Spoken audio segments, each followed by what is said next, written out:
आपको पता है कौरव पांडव थे, उसमें कौरवों का विनाश हो गया।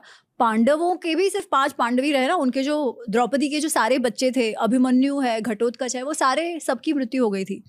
तो इतना विनाशकारी युद्ध हुआ।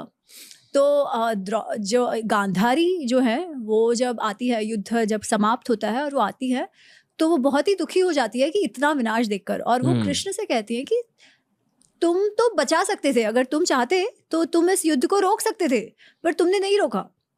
तो क्योंकि तुमने नहीं रोका, इसलिए मैं तुम्हें एक श्राप देती हूँ कि जैसा मेरा परिवार, मेरा कुटुंब जैसा तबाह हो गया, विनाश हो गया, एक दूसरे को ही काट मार कर, भाइयों ने एक दूसरे को काट मार दिया, वैसे तुम्हारा जो परिवार है, जो यादव परिवार है तुम्हारा, वो भी ऐसे ही नष्ट हो जाएगा। तो कृष्ण कुछ नहीं कहते, वो हंसते हैं। श्री कृष्ण जी ने यहाँ तक सोचा था कि मैं ऐसा कोई निर्णय ले लूं, शायद ये ढीले पड़ जा पांडव, और इनको ले जाऊं, वहाँ मेरे पास रह लेंगे, रोटी तो खानी है उन्हें।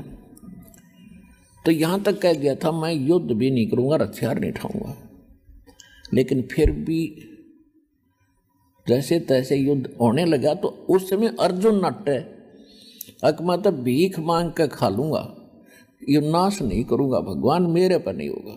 और भगवान ने कहा उठा ले हथियार, तो देख तेरे दोनों हाथों में लाडू हैं। अब फिर वही भगवान श्री कृष्ण कह रहा है, लेकिन वो नहीं कह रहा था श्री कृष्ण में, यो काल प्रवेश कर गया, यो नाश करना है काल। इसका नाम है काल। गीता अध्याय नंबर 11 के श्लोक 32 में स्वयं कहता है कि मैं काल हूँ अर्जुन, और सबका नाश करने के लिए ईब आया हूँ, प्रवृत्त हुआ हूँ। श्री कृष्ण तो पहले ना वही उपस्थित थे।